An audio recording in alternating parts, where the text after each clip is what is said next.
them to do. They have all your basic stitches. The heavy-duty machines, though, are kind of your step up.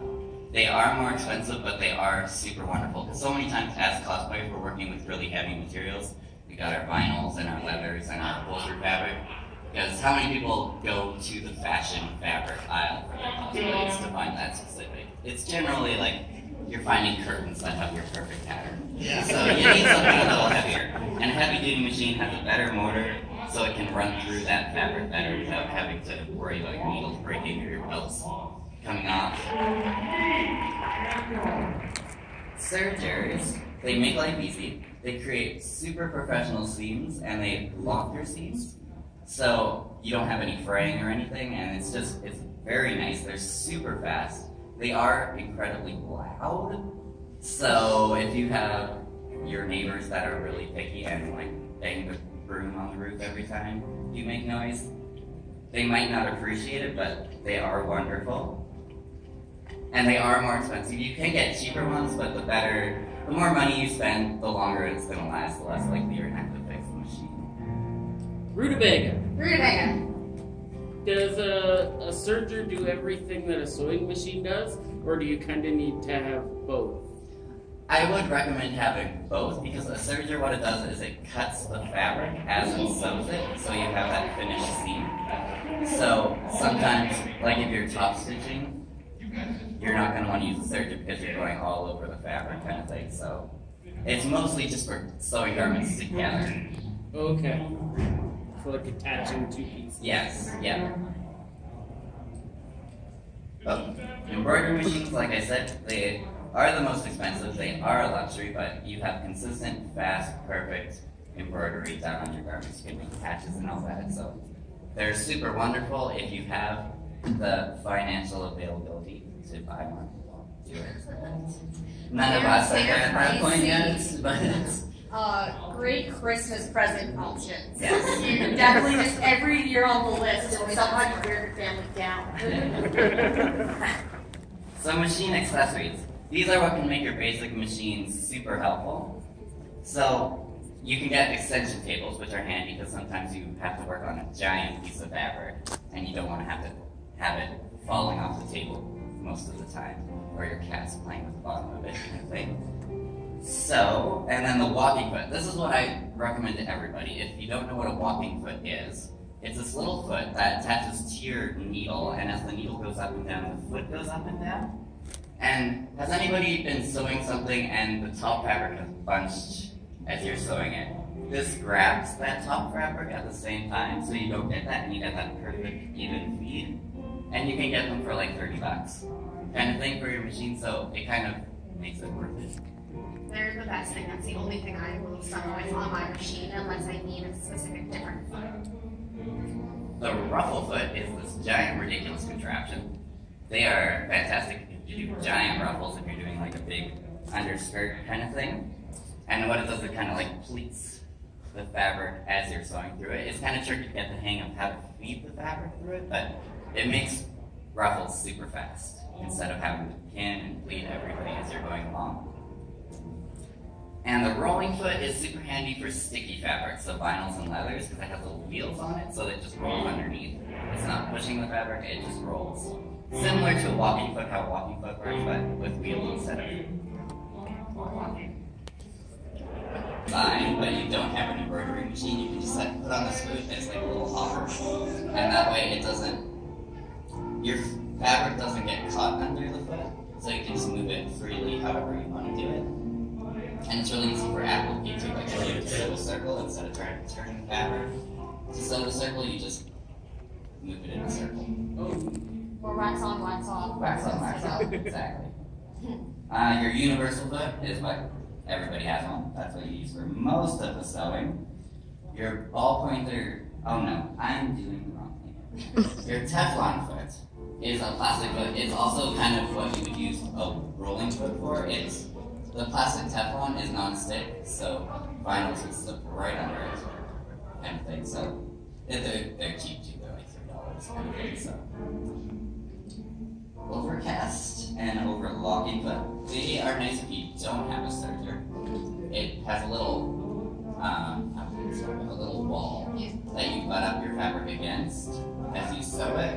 So it's constantly sewing right on the edge, and what you do is a satin stitch or a zigzag stitch, and it'll catch that edge the whole way down, and then it mimics the serger. It prevents fraying.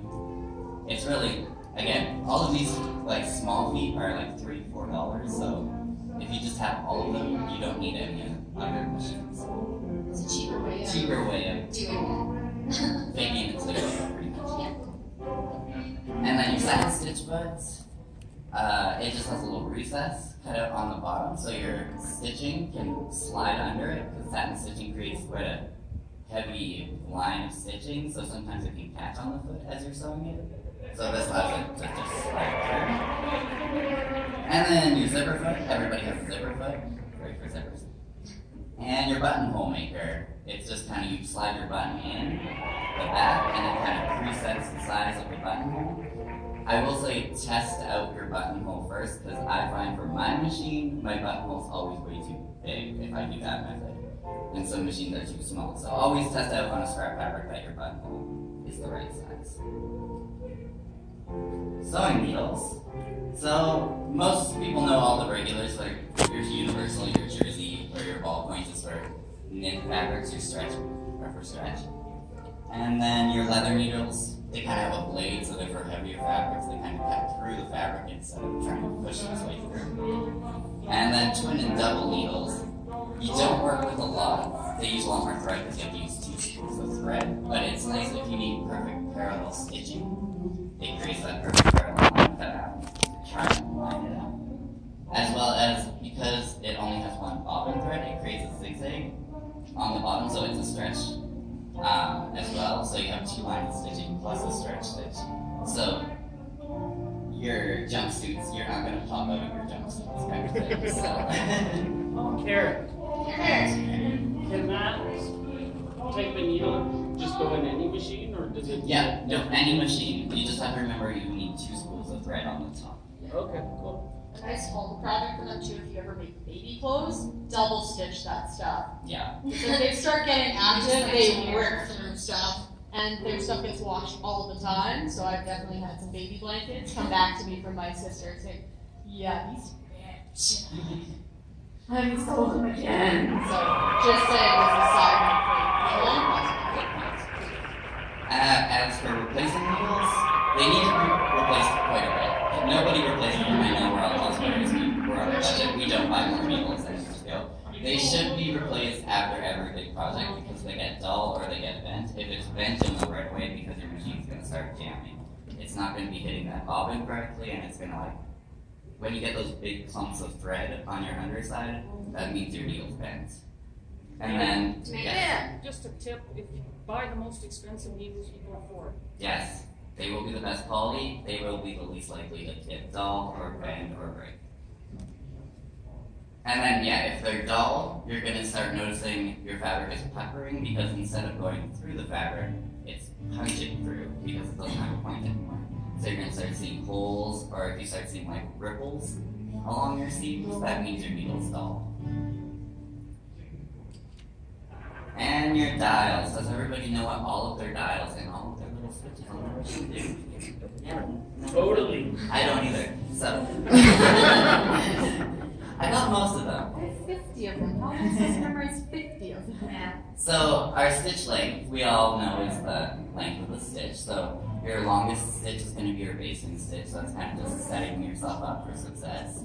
And then your shortest stitch is going to be what you're going to do for satin stitching with a zigzag. And your standard seam is sewn with like a 2.5. If you're doing your seams in a smaller stitch, I will say, do it carefully. Make sure you're doing a good job with your stitches, because the smaller the stitch, the harder it is to rip it out if you have to fix it. So there's more chance of yourself ruining the fabric if you're using a smaller stitch.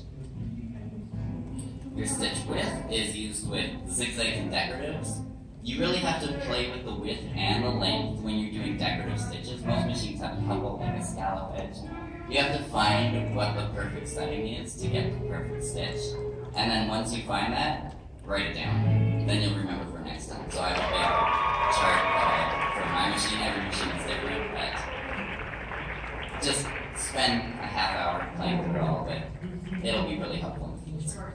Yeah, take a piece of scrap fabric, say like a cotton, so it's super cheap, and go through all your stitches with some type of thread. It's really cool. You can definitely see what decorative patterns. If you have one of the higher end sewing machines, it's nice to see what you can actually do and play around.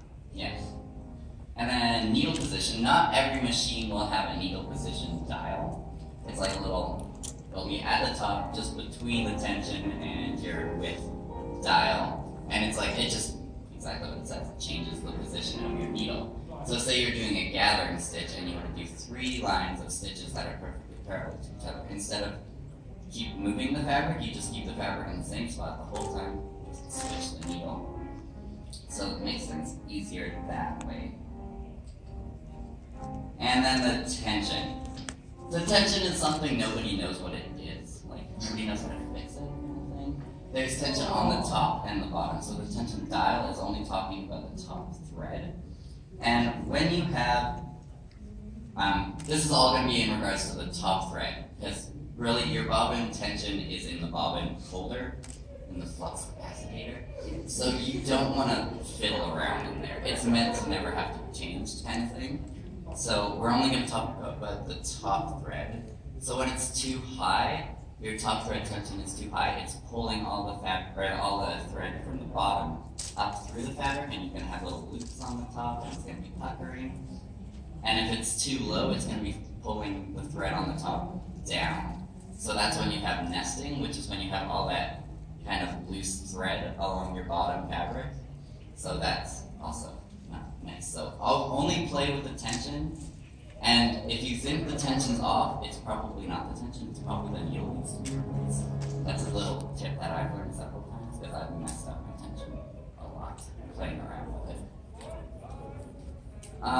Okay, common stitches. We got our straight stitch, our zigzag, stretch zigzag, which is just the zigzag, but it has little stitches in between the zigzag, so it's a little stronger, gives you more stretch.